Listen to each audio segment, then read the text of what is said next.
Overnight, more signs that Russia is targeting civilians, stepping up their siege of the capital. Missiles have landed in the heart of Kyiv, slammed into a suburban apartment building. Now, despite the bombardment, Kyiv is holding out against the Russian attacks.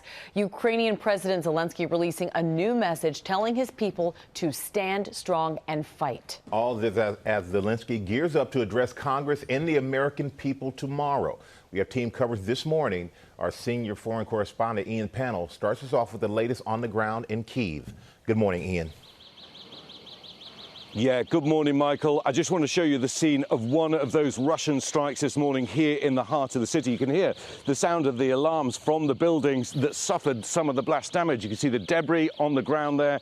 And if we move across, you can see all the storefronts blown out. And the same is across every single window in that block. And what we're seeing, I think, is a change in Russian tactics. In some senses, their land movement has stalled, and now they're targeting infrastructure, hitting civilian sites, as well as defense industries. Overnight, more strikes on Kyiv. 3 areas hit, including this 15-story apartment block. At least 2 people reportedly killed as rescuers search for residents reportedly trapped under the rubble. With Russian forces trying to bear down on the nation's capital, the aerial bombardment is increasing. This is the moment a Russian missile destroyed a building right in the heart of the capital on Monday. The projectile intercepted and then crashing into the street, killing at least 1 person and wounding several others. Another Russian missile striking a different apartment building in a residential neighborhood. This is exactly what indiscriminate Russian bombardment actually looks like. An apartment block struck by a missile at 5 in the morning. And you can see the incredible damage that it's done. And scenes like this are being played out across the country.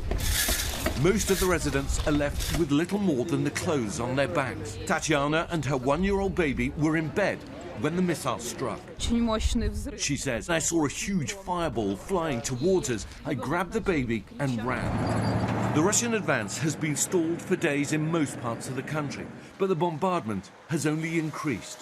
And on the heels of the strike in western Ukraine near the border with Poland, a NATO ally, there are concerns the conflict could escalate. The prospect of nuclear conflict, once unthinkable, is now back within the realm of possibility. Images released by the Ukrainian military from the port city of Mariupol reveal the true horror of this war and the tactics now being deployed by Putin. The city's shell-shocked residents have been under siege for over a week, with little to no access to power, heating, food and water. Just last week, an horrific airstrike on a maternity ward and children's hospital in the city.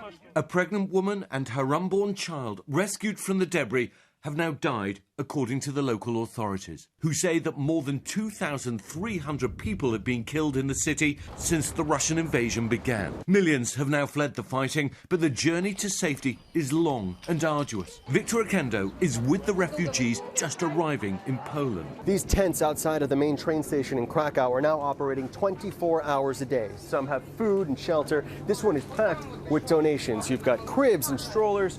To close, the latest numbers, some 72,000 refugees crossed the border into Poland overnight.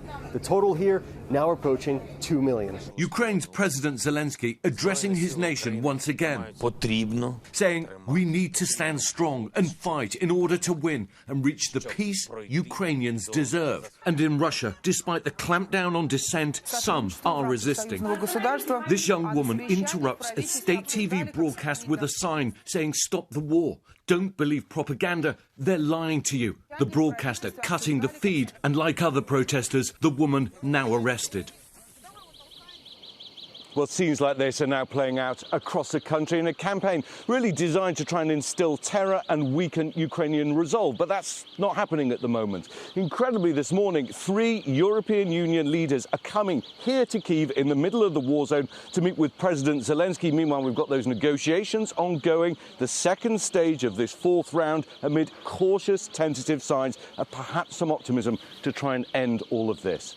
Amy? Could use a little optimism. Ian Pannell, thank you. Hi, everyone. George Stephanopoulos here. Thanks for checking out the ABC News YouTube channel. If you'd like to get more videos, show highlights, and watch live event coverage, click on the right over here to subscribe to our channel. And don't forget to download the ABC News app for breaking news alerts. Thanks for watching.